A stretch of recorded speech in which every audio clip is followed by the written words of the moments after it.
നമസ്കാരം. ഇപ്പോ കല്യാണം കഴിച്ചതിന് ശേഷം സ്ത്രീയായാലും പുരുഷനായാലും ഒരുപാട് വിഷമതകൾ അനുഭവിക്കുന്നുണ്ട്. സാമ്പത്തികമായ പ്രശ്നങ്ങളായാലും സ്ത്രീധനത്തിന്റെ പേരിലായാലും ചിലപ്പോൾ ഹസ്ബൻഡ് സൈക്കോ ആയിരിക്കാം, വൈഫ് സൈക്കോ ആയിരിക്കാം. ഒരാളിപ്പോ ജീവിച്ചു കഴിഞ്ഞതിന് ശേഷമാണ് നമുക്കത് മനസ്സിലാവുന്നത്. ഇപ്പോ അതിനെക്കുറിച്ചൊരു ഡിസ്കഷനാണ് നമുക്ക് ഇന്ന് നോക്കുന്നത്. കല്യാണം കഴിക്കാൻ പോകുന്ന സന എന്തു പറയുന്നു? ഇത് എങ്ങനെയാണ് കല്യാണം കഴിക്കാൻ പോകുന്നത് പെൺകുട്ടി എന്ന നിലയിൽ ഇതിനെ എങ്ങനെ നോക്കിക്കാണും? ഈ ഡൗറി ഈ ഇഷ്യൂസ് ഡയറി ഇഷ്യൂസ് മാത്രമല്ല, ഈ പറഞ്ഞ കല്യാണം കഴിഞ്ഞ ശേഷം അവളെ പിടിച്ചു നിൽക്കണോ, തിരിച്ച് സ്വന്തം കാര്യം നിൽക്കുമ്പോൾ എല്ലാവർക്കും പറ്റുന്ന സാഹചര്യങ്ങളാണ്. ഒട്ടുമിക്ക ആളുകളും പഠിപ്പുണ്ട്. പണ്ടൊക്കെ ആയിരുന്നു ഒരു സ്ഥലത്ത് പോയി കഴിഞ്ഞാൽ പഠിപ്പൊന്നുമില്ല. ഇപ്പൊ എല്ലാവർക്കും അതിനുള്ള കഴിവുകളുണ്ട്.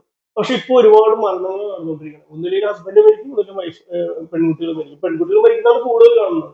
അപ്പൊ പറ്റുന്നില്ല എങ്കിൽ തിരിച്ച് വീട്ടിലേക്ക് പോകുന്നത് തടസ്സമായി മാറുന്നത് എന്തുകൊണ്ടാണ്? എനിക്ക് തോന്നുന്നു അവിടെ പ്രൈഡ് എന്ന് പറയുന്ന സാധനമാണ് പ്രശ്നം എന്ന് തോന്നുന്നു. ലൈക്ക് നാട്ടുകാരെന്ത് പറയും, വീട്ടുകാരെന്ത് പറയും, കുടുംബക്കാരെന്ത് പറയും, അങ്ങനത്തെ കുറെ സാധനങ്ങളാണ് ഈ പെൺകുട്ടികൾക്ക് ഇപ്പൊ ഒബ്വിയസ്ലി ഒരു റിലേഷൻഷിപ്പ് ആണെങ്കിൽ നമുക്ക് ബ്രേക്കപ്പ് ആയി പോവാം, എപ്പോ വേണമെങ്കിലും ബ്രേക്കപ്പ് ആവാം. അവിടെ കമ്മിറ്റ്മെന്റ്സ് ഇല്ല എന്നല്ല, ലൈക്ക് മാരേജ് എന്ന് പറയുന്ന ഒരു കമ്മിറ്റ്മെന്റ് ഇല്ല, കുട്ടി അങ്ങനത്തെ കുറെ സംഭവങ്ങളൊന്നും ഇല്ല, ഫാമിലി ഒന്നുമില്ല അവിടെ.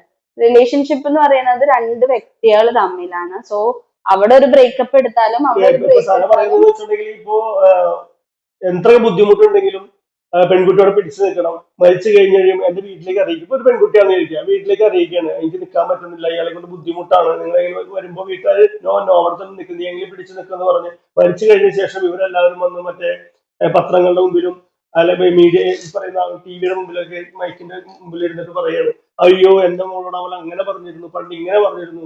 നിങ്ങൾ പെണ്ണാണെന്ന് വിചാരിക്കാം, പെൺകുട്ടികളുടെ ഒരുപാട് പ്രശ്നങ്ങളായി കഴിഞ്ഞാൽ